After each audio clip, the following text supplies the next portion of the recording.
అంటే ఎంత నష్టమో తెలుసా? అవును గురువు గారు.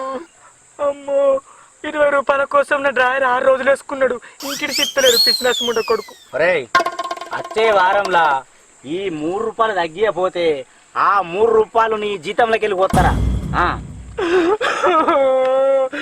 ఇవరకే 20 రూపాయలు బాగున్నానని 6 రోజులు దొరుకుకున్నాను నా డ్రాయర్ పిసినాసి ముండ కొడుకు.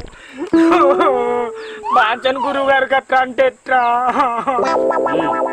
సరే సరే, వాళ్ళ ఏంది లెక్కలట్రా? ఏంది ఎందుకు ఇస్తున్నావు? ఎంత ఎంత మీ లెక్కలు ఎంత? మా లెక్కలు మా లెక్కలు ఎంత అంటే అదే ముందుగా చెప్పు, నీ రేట్ ఎంత? నేను ఆ టైపు కాదు. నేను ఆ టైపు కాదు. అట్లనే అర్థమవుతున్నావు, నువ్వు చూస్తేనే అర్థమవుతుంది.